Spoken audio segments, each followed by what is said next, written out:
It's only very recently, say in the last 20 years, that we've been willing to accept that biology may drive our destiny, especially in the area as important as love.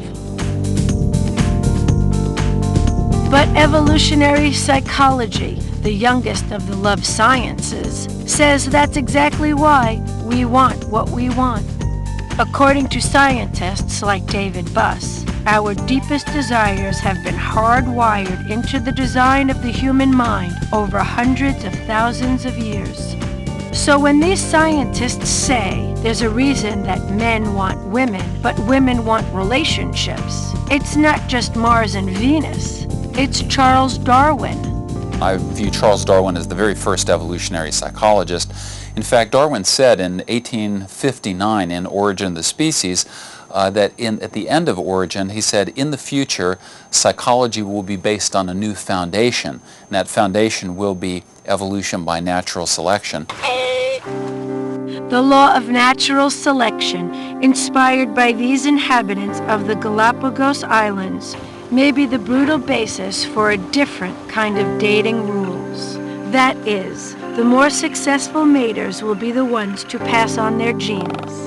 So if each generation is the product of the best maters, life boils down to the survival of the sexiest.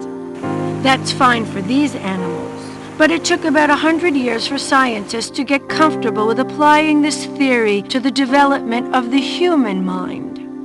If the big moving force in the animal world is reproduction, spread of genes, and if we went through evolution also, it is really very difficult to comprehend that the human mind was not affected by evolution, but the body was. Dev Singh is an evolutionary psychologist at the University of Texas. So what evolutionary psychology basically does is to say, what are the mental designs and how do they get expressed? One way scientists thought the designs might be expressed was mate choice. In 1989, David Buss published a survey of 37 different cultures and found that indeed there were some universals in human mating. Strong evidence of universals in the design of the human mind. What we found is that women placed a greater premium on resources and, perhaps more important, the qualities in a man that lead to resources over time. So these are things like a man's ambition.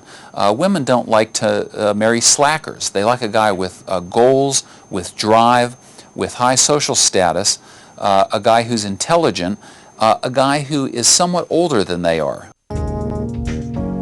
Men placed a greater premium on physical attractiveness, and that was however it was worded, good looks, physical appearance, physical attractiveness, as well as youth. Basically, young women are more fertile than older women, and physical attractiveness, as evolutionary psychologists have discovered, contains a set of cues that are correlated with a woman's fertility status. The desires of men and women are different because, according to theory, their agendas are different.